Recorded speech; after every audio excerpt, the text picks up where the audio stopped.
Yeah, welcome to everyone.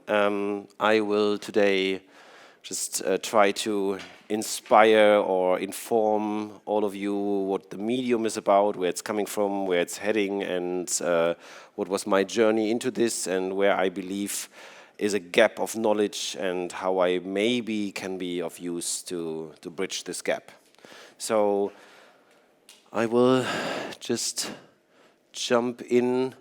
And my background, I'm having a background as a cinematographer, normal from the 2D world, have directed, and in between 17 and 20, I have been on several film festivals globally and have discovered virtual reality as a medium of interest of mine. And then in 2020, I finally jumped into the road of VR myself, and relatively fast, I thought from my experience between 17 and 19 that I have the feeling there's a lack of human performance in the XR context. So I started my journey of discovering volumetric video, what is mainly mesh-based in these days still. And yeah, I have then spent there my time, my experiments from very tiny to my actual situation of now working with 10 cameras, what is a very, very low scale to the big studios. The big studios are working normally in the mesh concept around 50, 60 cameras, and in the Gaussian splat concept, the top of the line studios have like 220 cameras, more or less. What is volumetric video? It's a medium what is not representing the avatar approach, not puppeteering, not rigging. It's not about that you can control or animate later what have been recorded. Volumetric video stands for it's a volumen video of a human performance with all its nuances and with the non-typical, like we all had this, when I was seeing a lot of CGI characters, I had the feeling there's this uncanny valley, and volumetric video is exactly bridging that. It's a real human performance recorded in volumen and then played back in engines like Unity or Unreal.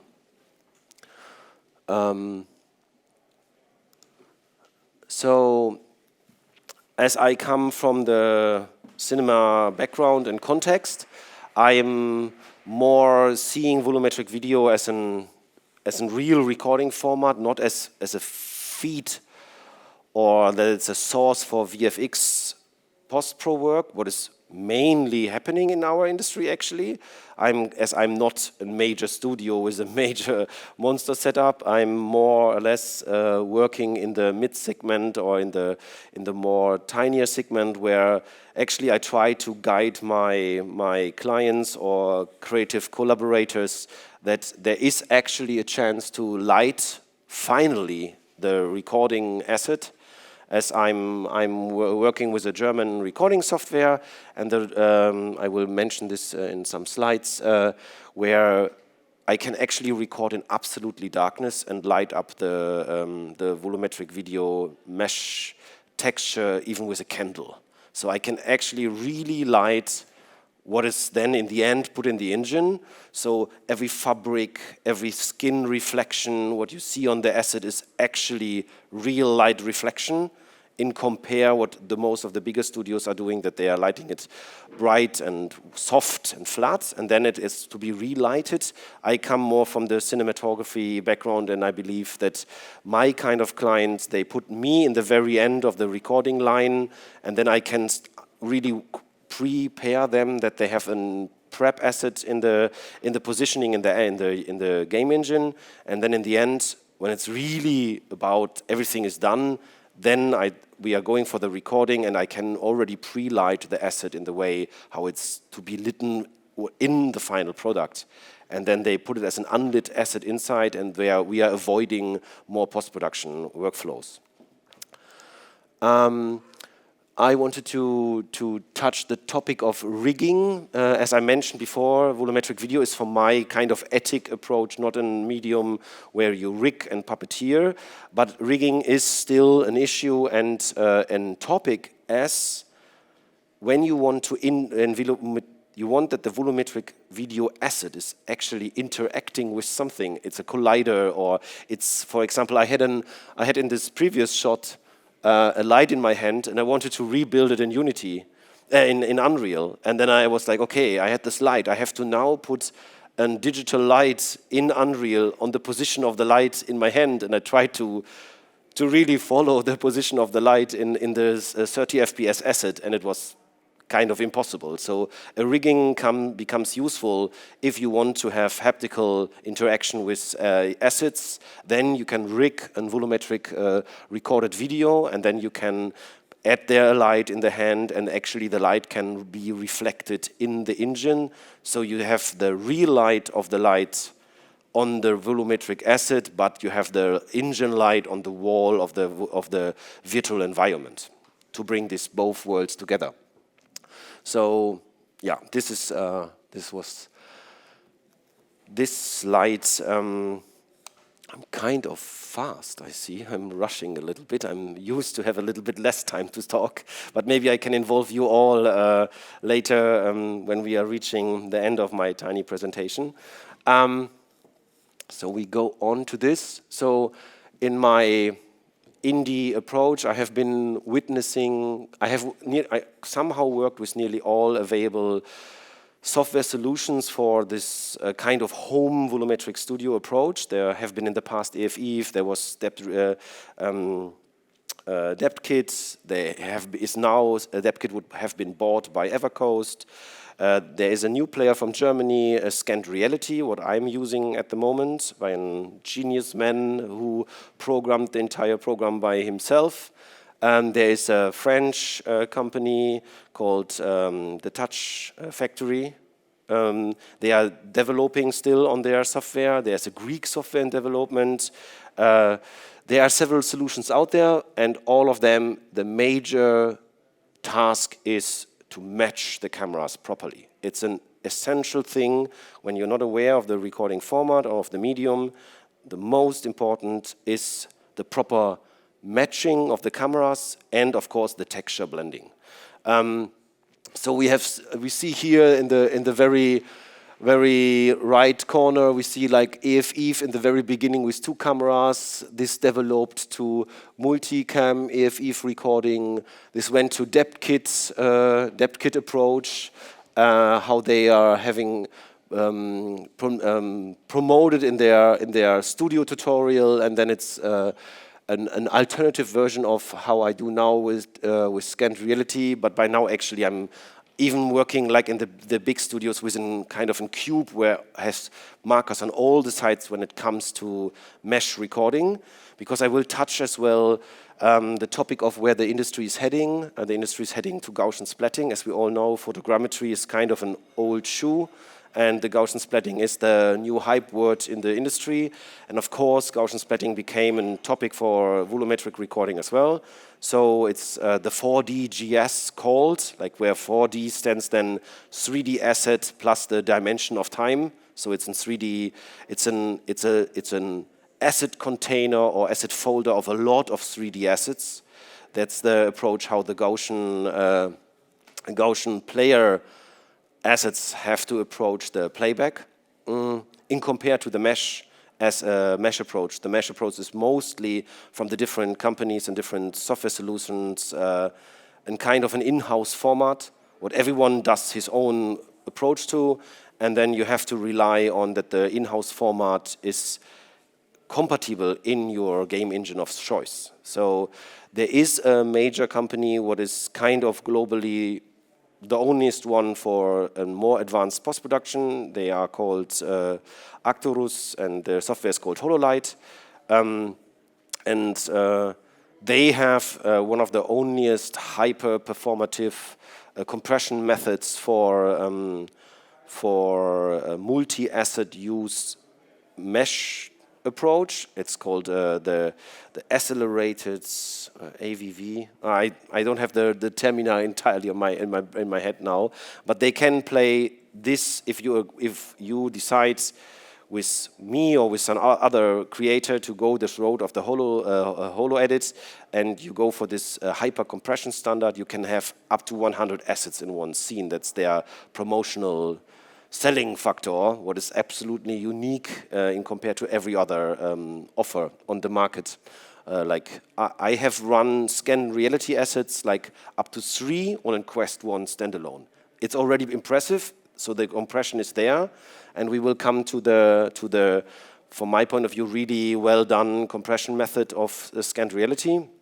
But yeah, matching and texture blending is a crucial factor in this kind of recording format. Yeah, here a slide with the fact of that we have data size and playback performance. It's an issue, definitely. Like the mesh approach is long time tested and have been optimized by several players, as I mentioned, compression standards. And the 4DGS is mainly when I'm mentioning to someone that it's a Gaussian splat in movement, or more or less a lot of Gaussian splats played one after another, then it often comes to how is the file size, and they have been by Play Canvas, super splat editor. They have unleashed the SOC compression as a public available compression format, but there is no sequence player yet available. So even when the compression is there, there's no public player yet on the market. We hope all that it's very soon happening, because then you can have a more or less compressed asset. We are talking about like 11 seconds uncompressed can be around 11 gigabytes, and compressed in SOC is then 11 seconds 1 gigabyte or something. Like accordingly to how many splats you have in the scene and how many training iterations you had, but it's kind of it gives a dimension where this compression standard it's heading. So then here I recorded you a video example of what is an possible asset by 10 cameras or 11 cameras, what I recorded with the software by Scanned Reality, a German solution, what I'm at the moment using. It's a 2K compressed texture. I know the contrast of the beamer and the wall is a little bit bad. You actually don't see much details, but the asset is, for the fact that it's only created by 10 to 11 cameras, it's quite comparable to the big studios. I will never reach the quality of a big studio, and I more see myself as an advocate or as a guidance to understand this medium, to play with it, to learn with it in a more approachable price segment, and then later, sooner or later, your client will potentially find money and then go with you to a bigger studio and invest for a more high-resolution asset. But there are solutions out there by creators like me who work with this kind of a home approach of recording standards, who already can deliver a proper full body asset. If someone has interest, I have it on my headset with me. You can see it in VR, or you can go on my homepage and you can download the APK and load it to your Quest. It's with an open standard build, so you can, I think, even put it on a Pico. And so then you will be able to walk around my asset and see the flaws and the issues and home approach volumetric indie studio can deliver you, if it's enough for your project or if you prefer to go to a bigger studio. And then we come to a really nice educational clip, what I very nicely, the British studio Infinity Realities, Henry is a very known name, Henry Pierce is a very known name in the industry. He have recorded Michael Rubloff, who is the voice of the Gaussian splatting community, and he recorded him with 176 cameras, and I recorded myself with just 8 cameras in compare. What is then, it falls apart when you go too far out the original positions of the original cameras. So when the Gaussian code at the moment, when I'm placing an 8 or 10 cameras, like in a half circle in a certain area around my body, your VR audience can be in this area and can look at me. But if they go on the knees, I fall completely apart, or they go about, too far on the side. And this you will see. I'm getting in this video closer and closer, and you see already there are certain artifacts on my recording. And Michael is with the 176 cameras is staying. You see over there now, my face is falling more or less apart when you're getting in the wrong angle to a recording. But I wanted to show with this example, there is a chance even for indie creators like me, or with a very, very low amount of cameras, when you approach it with a particular post-production workflow, like getting the images, making the alignment, rotoscoping the body, or using an LLM with like segment everything or whatever, and then going into the Gaussian calculating with post-shot, you are able to achieve already a functioning asset for a certain indie approach storytelling with human performance. But you have to be aware, I will never beat, at the moment of the level of codes, this big amount of cameras. Of course, there are approaches. They are called diffhuman. It's a Chinese code. What is it's public, and they say they have the chance to record good assets with 4 cameras. I have to get my hands on this. I didn't have the time yet to present you this, but yeah. So this is an example, an educational clip, thanks to Infinity Realities, what I could show you today. And somehow we are coming nearly to the end. It's a map done somehow by Arcturus. They feed it and collected. I think it's already 2 years old, the map.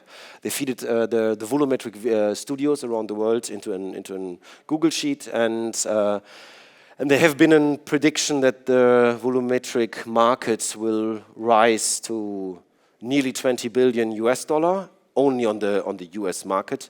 So there is a potential growth announced, but yeah, we will all see what the future really will bring, where we will head and where we will go. And yeah, so somehow that's the end of my slide presentation, and I would like to open the audience to maybe ask a question, or yeah, get some input to what I just presented. Thank you.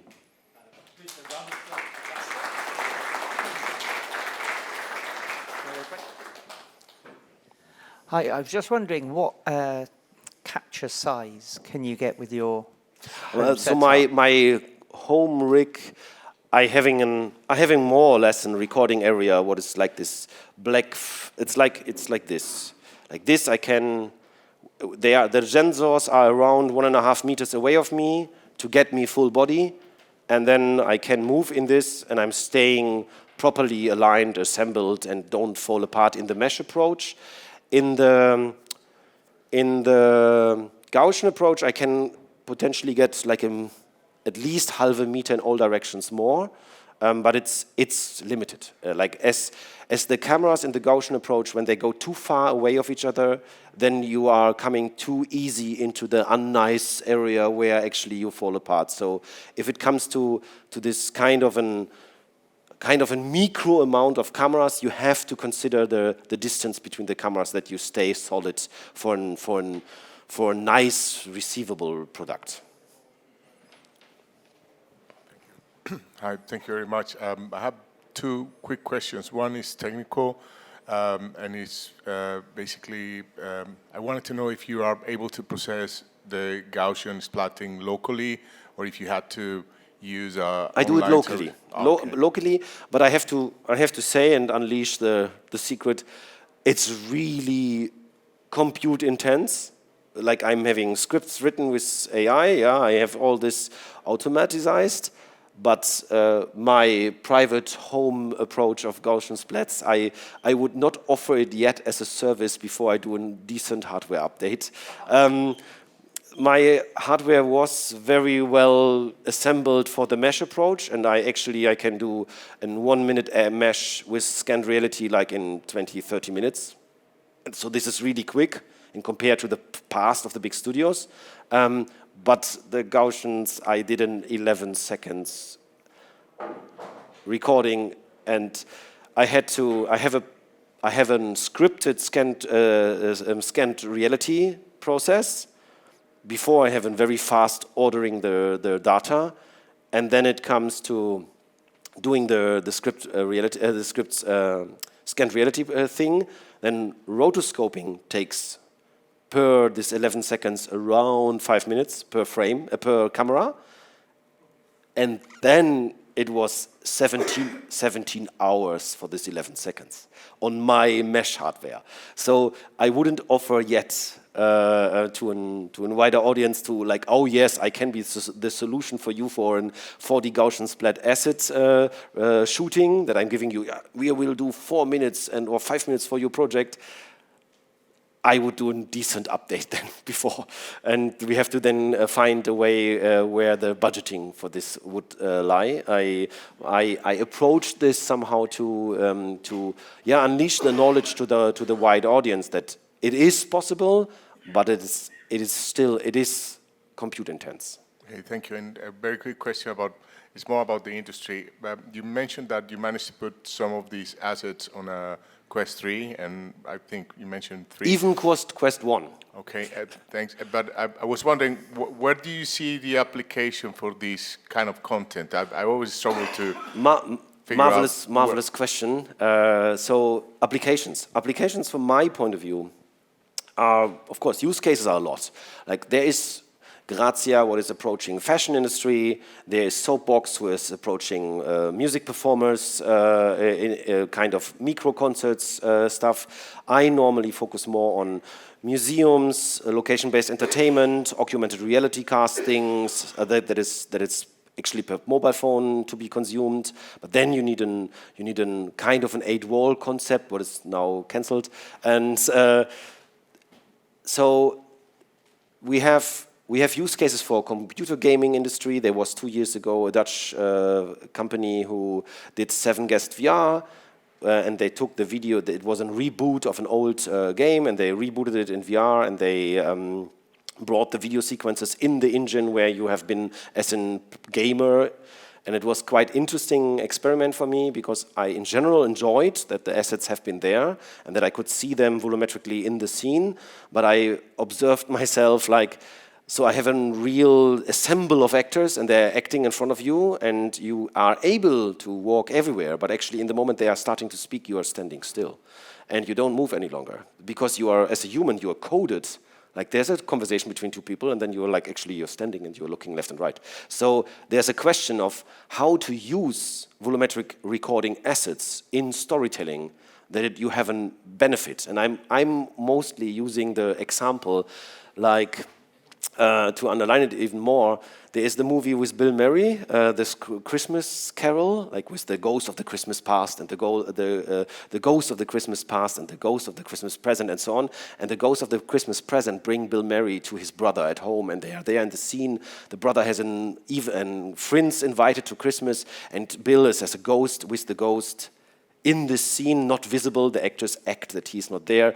And this way you have to imagine what can be done for storytelling. But then, if you are only guiding your audience into a scene where actors are acting it out, it's, from my point of view, it's still too less. The benefit of having real human actors where you can walk around is too less that you are just in the same presence.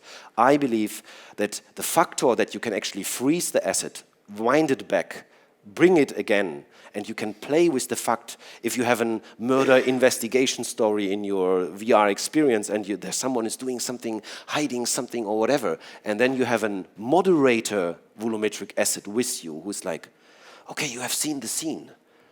Who do you believe is the murderer? And then you don't know as a player or whatever, and then it's like, let's have a look another time to this asset. And then you wind it back. You play it again. And then you bring a benefit to your audience that actually human performance captured and manifested for eternity. You can then go around with your guide and find new position points where you can unveil and benefit for your audience that you actually are able to walk. Because otherwise, in the moment you just stand and you will see it from one direction, it could have been recorded with a 180 VR camera and you wouldn't need not at all to record it in volumetric. So it is a question of storytelling, guidance, and awareness how the medium can benefit your audience experience. And this is somehow where I'm looking since 5 years in only. I have somehow stopped to be a normal cinematographer. I'm considering myself more as a volumetric cinematographer and storytelling researcher. And so if I join your project or you would come to me, we could decide to not record with my setup. We could go to a big studio, but I could be the person of guidance to guide your project to a proper use of the volumetric assets. I'm already 1 minute over time, I'm sorry. Thank you so much, Martin. Please give another round of applause.